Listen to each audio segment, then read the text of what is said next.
Hi everyone, my name is John and welcome to our next BuyerLab podcast where we champion true buyer representation. Here with me today I have my colleagues Maverick and Irene. Hello. Today we will be discussing the pros and cons between private new launch condos versus EC, executive condos. Which is the better buy? Maverick, why don't you kick us off? Yeah, sure thing. For me personally, if given a choice, if I had a choice, I'm eligible for a new launch and I'm also eligible to buy an EC, right? Mm-hmm.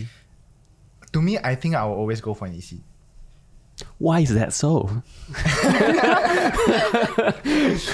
Okay, I think it mostly is mostly because of the potential gains you can get.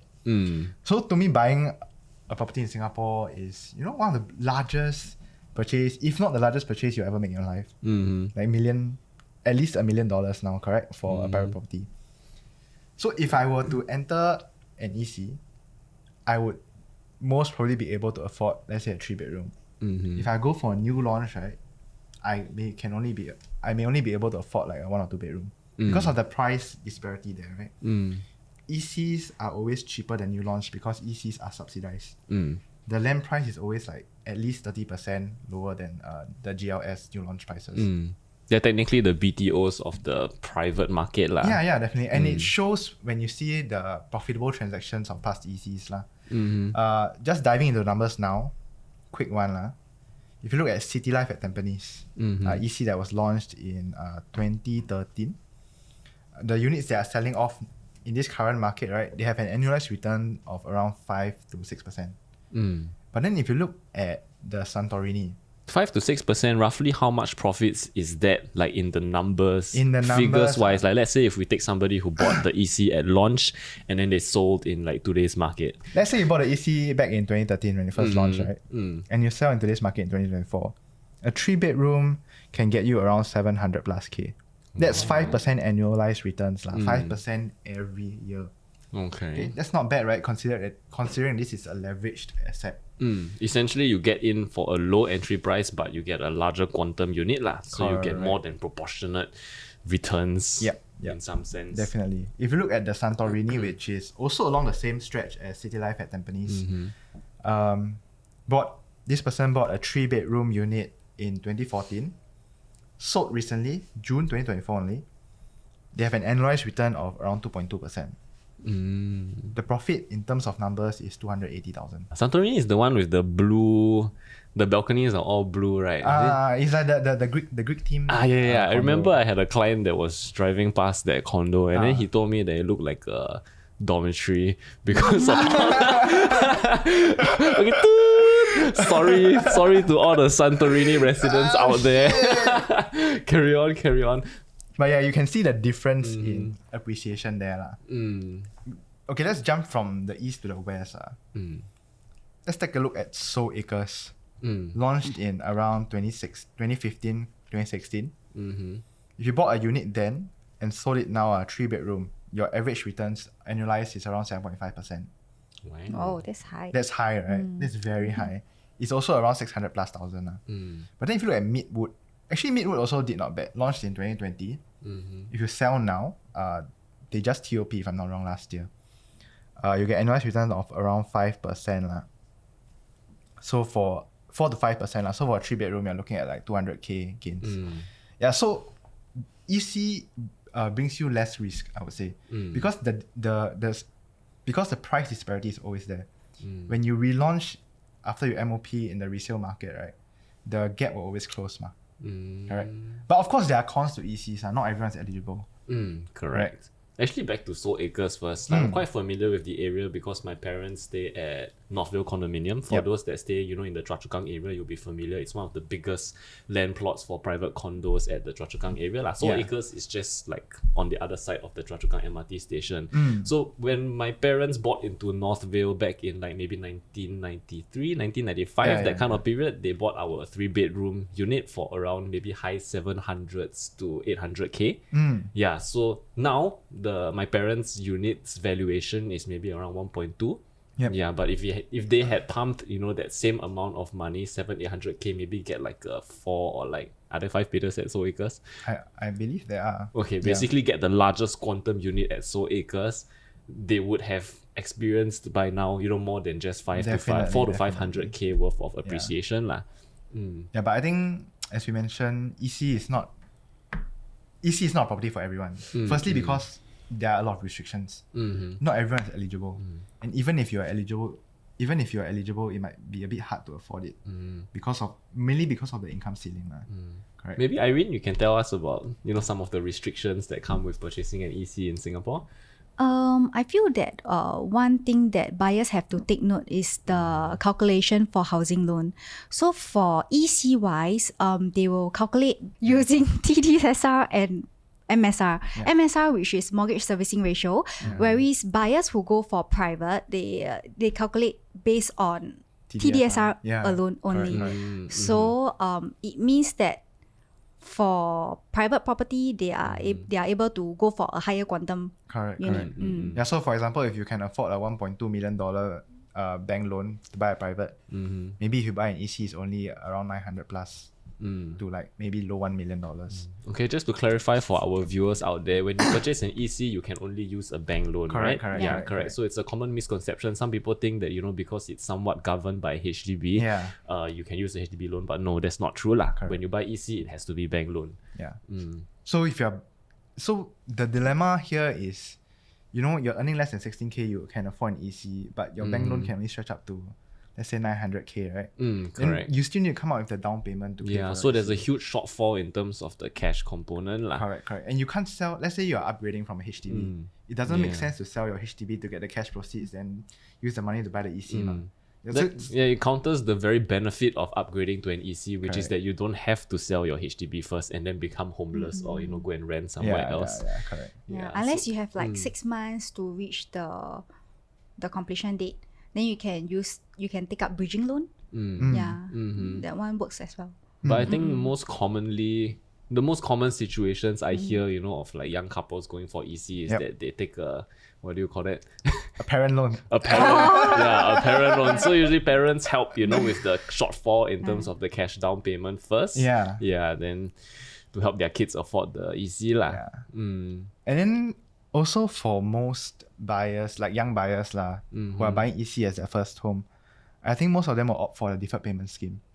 So for the viewers that don't know what the deferred payment scheme is developers offer a scheme where you don't have to actually start paying mortgage yet the loans lah. So you only start paying once the unit is completed. That's upon key collection lah. Correct. But the con of this is they'll increase the price by around 3 to 4%. Yeah, but it's good because sometimes, let's say you're a young couple, you don't have enough income yet. Correct. Let's say your income is 5K each. Definitely not enough to service a $1.2 million loan based on MSR. Correct. So you can opt for the deferred payment scheme first. Then 3 to 4 years later, when your unit is completed, then you go for another income assessment with the bank lah. Then you can get more. You can get a higher loan to leverage lah. Yep. So deferred payment scheme is something that's exclusive to ECs only, right? Correct. Yeah. So for private new launch, it's the standard progressive payment scheme where you pay as the development is being built. So in what cases do you think a new launch is better than an EC? Like a new launch private? Because new launch private have more flexibility. You're talking about the MOP period. They can sell off after 3 years. So and they can even rent out whole units. So for new launch projects, they are not bound by any minimum occupation period lah. Technically, you can sell, as soon as possible, just that you'll be subject to the seller stamp duty holding period lah.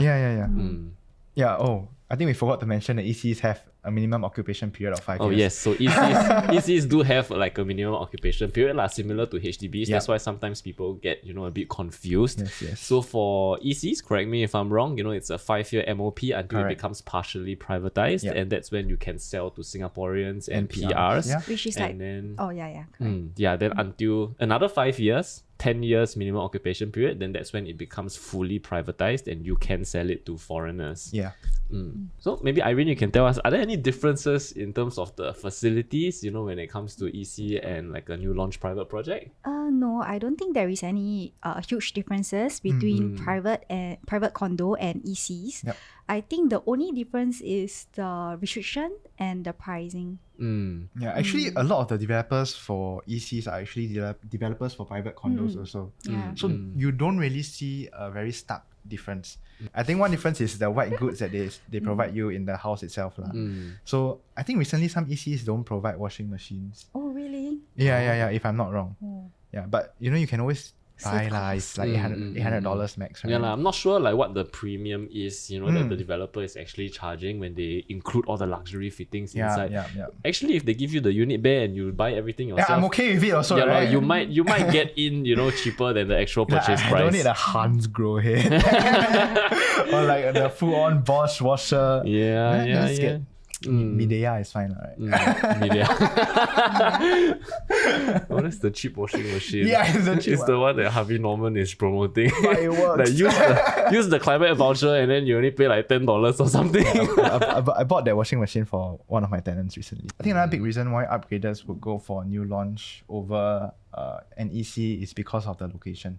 Yeah, for ECs, all of them are located in the outside central region. Right. It's like literally, you draw a line around Singapore. Is that line not outside? And they are rarely close to MRT stations, right?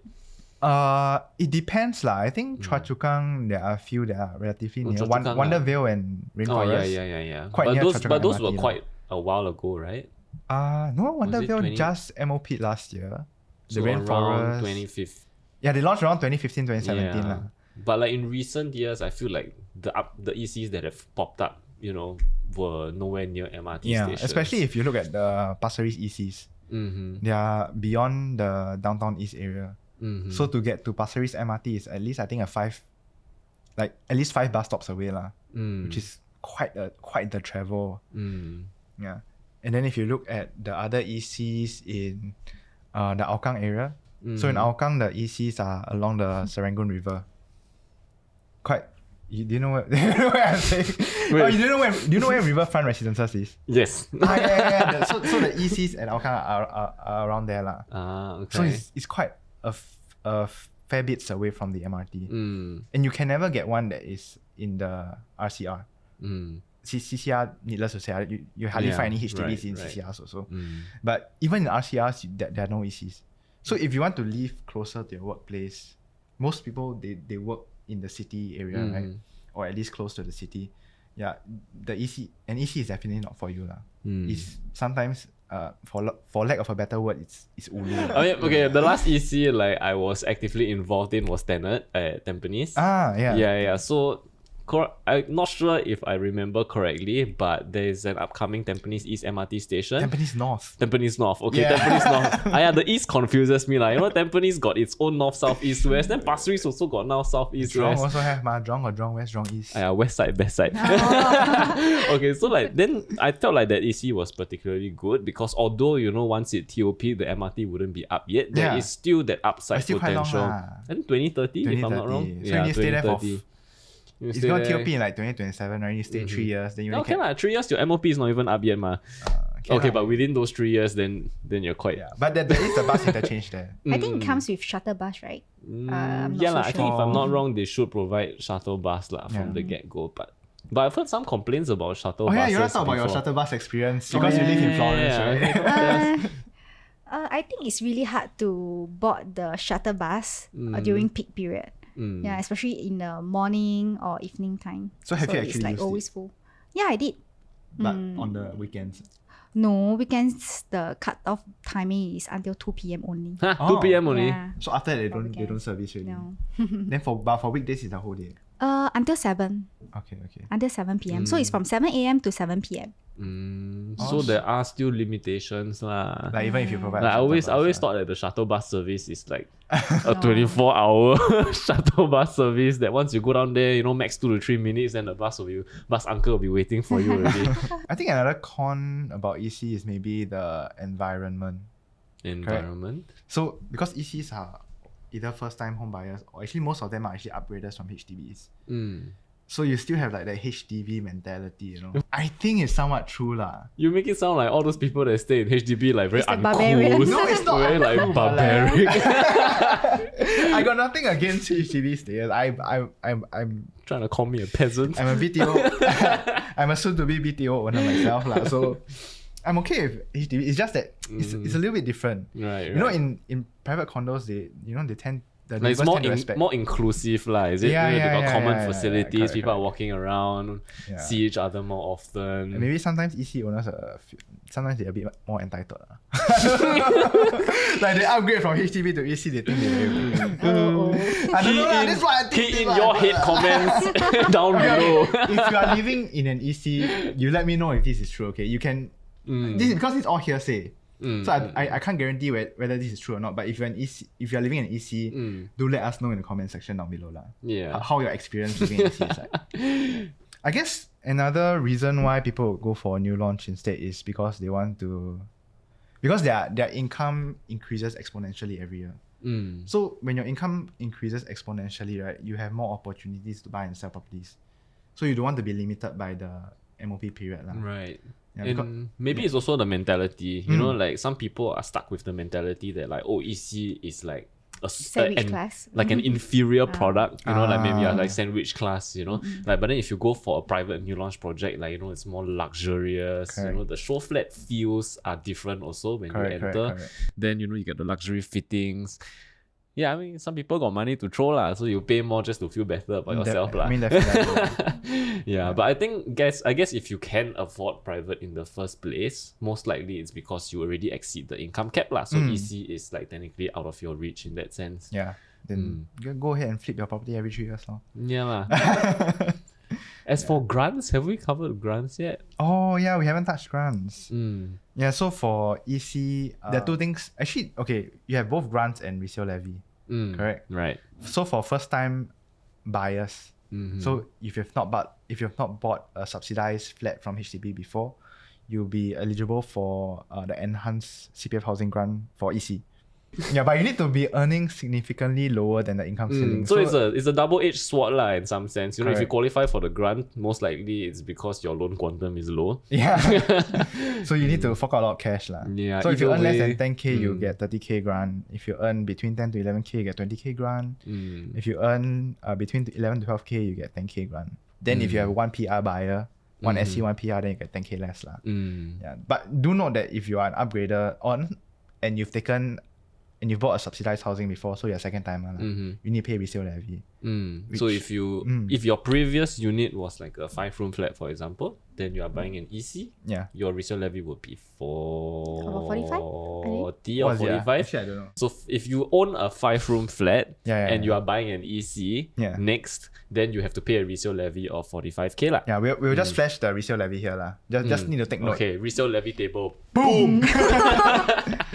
Yeah, maybe to end off, after discussing about this, right? Personally, John, would you, if you had the opportunity to, would you go for a 2-bedroom new launch or a 3-bedroom EC? I mean, for me as an agent myself, I would definitely go for an EC if I could lah. Yep. You know, if I'm not wrong, one of the who's that guy some minister Minister of National Development, like he compared EC and a private new launch as like something in a Corolla, something like he used some car analogy. So like Okay. basically the EC is like a luxury car at a price of a more Toyota? affordable car, Oh. something like that. Okay, So okay, you're okay. buying maybe like buying a Lambo at a price of a Toyota, for example. Okay. Yeah.